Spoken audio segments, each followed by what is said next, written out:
Joining me now on the phone line is Vice President and Special Assistant to the Commissioner of Major League Baseball, Billy B. And Billy, how special is this time of year for baseball? The level of skill that the players, that the game necessitates, it's much like, like a final or a semifinal in a Grand Slam tennis tournament where every single point matters, every pitch, every play, just the sequence, when you really love baseball and if a hitter walks up and takes a pitch, the game within the game last night was the Nats seemingly inability to lay off the high fastball, and then to see Juan Soto come up in that situation at 20 years old. But just for a baseball fan, that was lights out, pretty cool. Mm-hmm. I was in awe, and I've watched a lot of baseball games. Yeah. When specifically watching playoff baseball, what is special about it to you? Well, I think it's because the stakes are so high. When you understand just how long the season is in baseball, when you start now. I mean, the players don't take maybe a week or two off to, start getting in shape. But, the length of spring training, 162 game schedule, the volume of travel, the heartbreaking ups and downs during the season, and then, to see a wild card game, the pressure, the opportunity to, jump into a best 4 out of 7 series seems like an opportunity to exhale, but the intensity of these wild card games are just, I mean, you just can't manufacture it. It's like a earned tension, and you can see it on everyone's face. I thought the Washington Nationals fans, on the images that they caught in the game were incredible, because the Nationals have had some devastating losses when they were the favorite team over the last 8 or 9 years.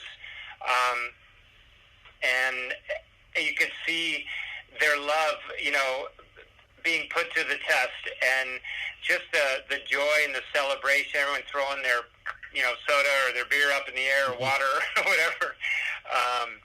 It just, I sat up and I watched every minute of it just like I was there. But I think that, when to understand how that game, what effect it has on everyone's, career, memory, the magic moment, and then the opportunity to build a legacy, to do something great, you'll be remembered forever. I think that's one thing that kind of separates baseball from any other sport. Well, a couple of things do separate baseball from any other sport, but if you look at other sports in the playoffs, you don't really have, oh yeah, he's definitely defined a playoff great. But in baseball, that's kind of how people are defined as. I mean, look at Aaron Boone in the 2003 New York Yankees. That was his world. He was termed a playoff great that season. So especially where this is the chance in 2019 for someone on some team to be termed a playoff great. Yeah, your legacy. It's almost unfair in a way. That you could. It takes a lifetime to get onto that field to have the opportunity to be pitching or to be up to bat.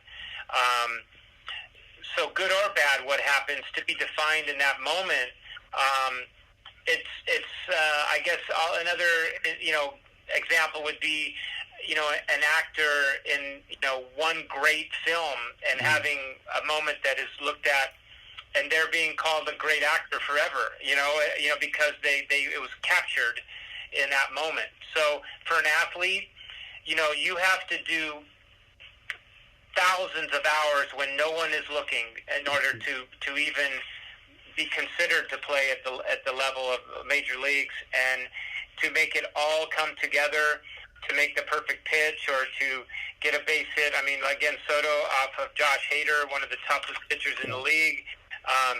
But none of it happens if Zimmerman doesn't get a broken bat, shredded, lucky duck hit that falls in, or the call, potentially the call that the umpires made could have gone the other way, that they could have called that a foul ball.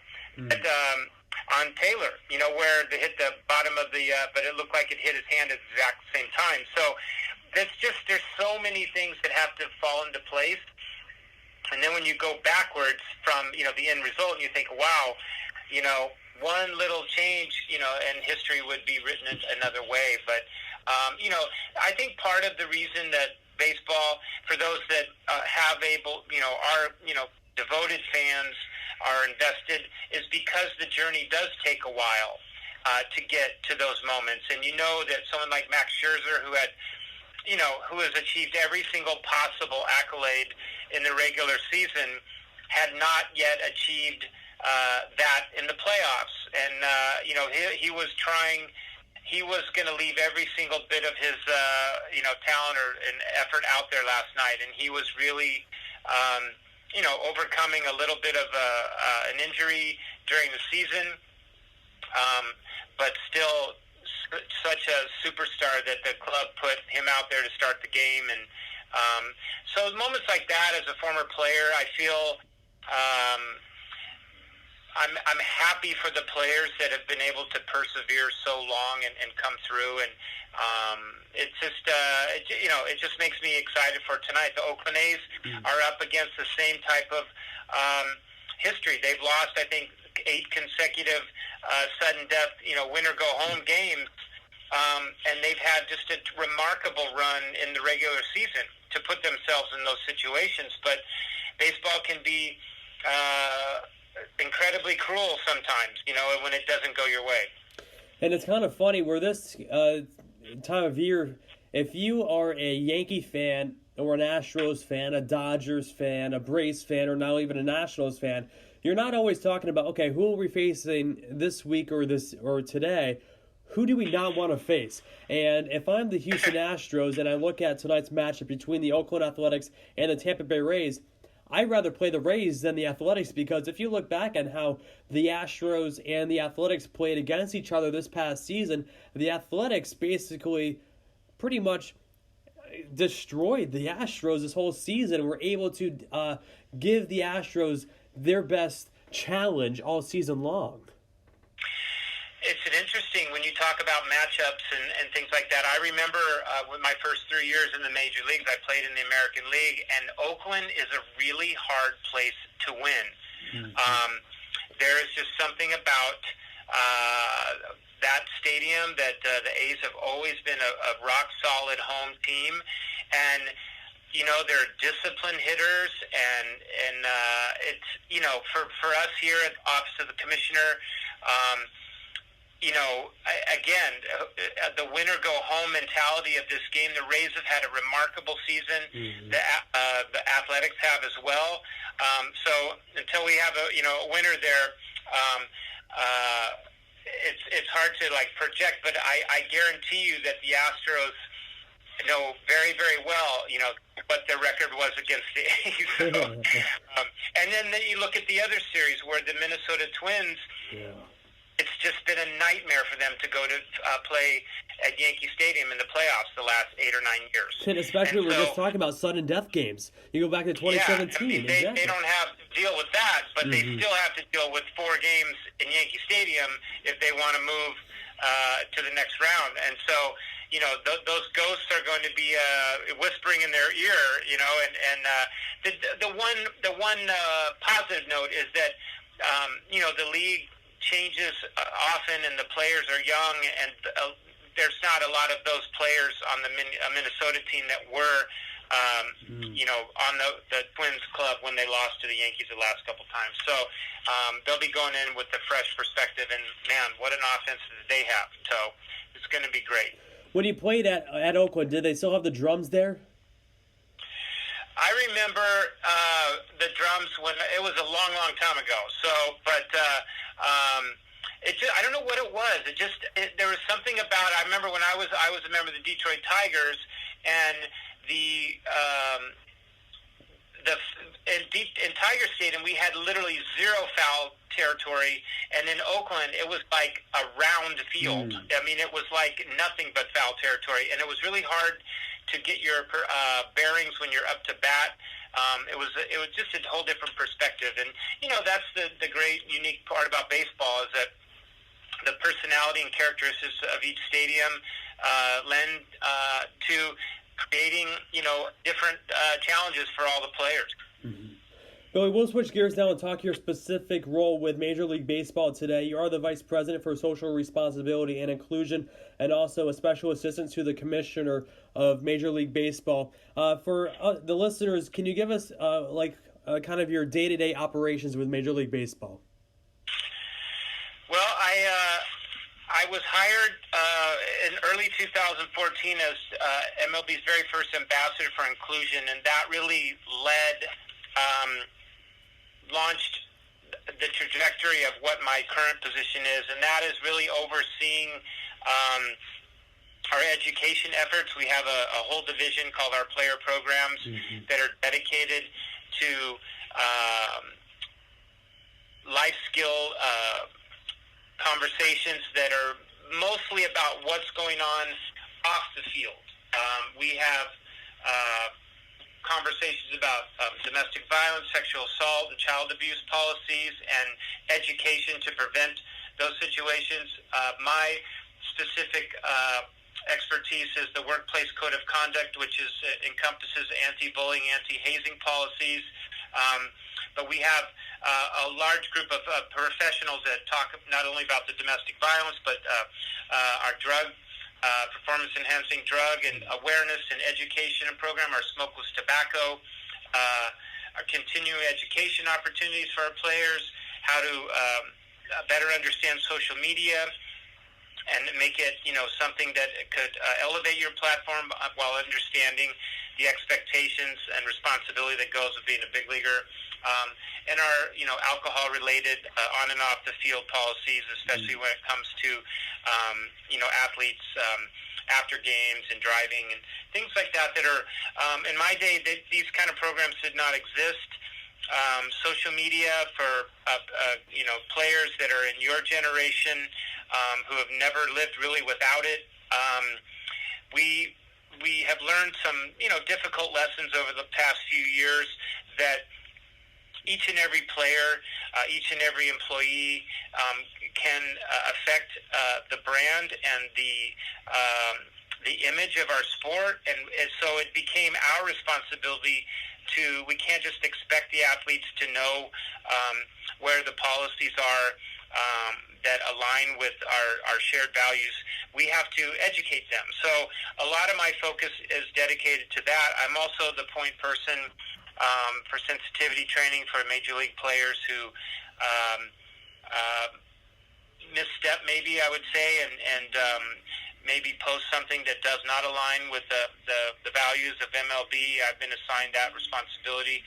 I also started a bullying prevention program called Shred Hate, a partnership with ESPN and X Games that we're extremely proud of. It's in year 3 of the program.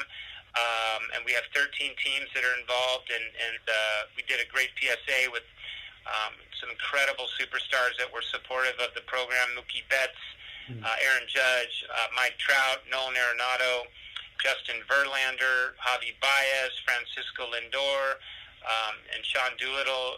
We were just incredibly thrilled that they would, put their name connected to the program. So my job, I wear a lot of hats, I would say, and it's been a tremendous honor to be back in baseball. As a former player, I don't think a lot of times the players, they don't realize how fast life goes by and how many things have to go, exactly right in order to, not only fulfill your talent and potential and and realize that on a major league field, but all the possibilities that that have to go exactly right in order for that to happen. But the wonderful thing about baseball is that the scale of our sport is tremendously big, much bigger than football or basketball or hockey, and because of our minor league system and our player development programs. And so we have a lot of players coming in, a lot of players going out, the turnover there's really nothing like it. I mean, we drafted 1,200 players in June. We signed 500 minor league free agents, and most of that same number will probably not be re-signed going into 2020 below the major league level. So our job is a big one, but I'm incredibly proud of the resources. We have a great commissioner who just has visionary in a way to understand how important education is and how important it is to live up to the legacy of being the sport of Jackie Robinson. I'm also, part of, we support the RBI and Play Ball initiatives, which is all of our youth programming where, the education opportunities there are big as well. So baseball's changing every day, and off the field, we've never been better. The product on the field, even as a former player, in my opinion, is simply amazing. How hard the guys are throwing and how strong and fit the players are, the level of expertise, how analytics have changed the stakes. We're literally playing, in the tiniest percentage points, to almost perfection. And it's harder and harder to be great at the sport. And it's a challenge. And we have just some of the most amazing athletes out there, and it's really, really something else. And I hope that your listeners will take an opportunity to see your passion and maybe give it an opportunity next year and maybe become a fan. Did you ever think you would be considered one of the largest role models and especially motivational speakers in this game today?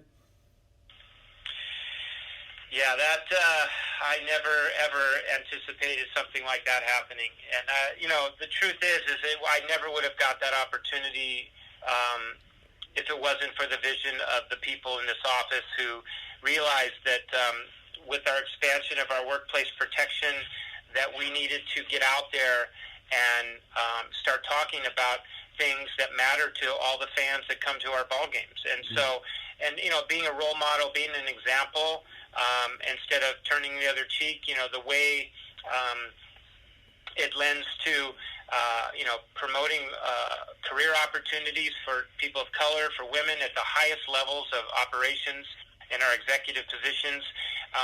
Those efforts take time to manifest. You have to be consistent. And I appreciate the opportunity to be part of that process. We have some really dynamic young people who have taken the leap and jumped into our sport, and you're going to see just some incredibly impactful influencers in the coming years that are going to make baseball continue to get better and better. Billy, this is my favorite segment on the show. It's called the Fast 5 Quick Round. It's 5 quick questions, and you have however long to take to answer the questions, okay? Okay. Favorite MLB stadium? Favorite MLB stadium, Petco Park. Ooh, that's a good one. What kind of music do you love to listen to? I love 70s rock and roll. 70s rock and roll. Okay. Favorite sports movie? Favorite sports movie? It's a tough one. Yeah, that one is... I would have to say, there's one that was when I was little, but none of your listeners will know what it is. But I would have to say The Natural. That's a great movie. My dad showed me that one. Yeah. That's a great movie. My dad loved that one very, very much, I have to say, and he turned me on to it. Yep. This is a tough one. Most underrated baseball player in the game today? Underrated baseball player. That's hard to do when there's so much content promoting the players. The most underrated. Let me see here. 1 second.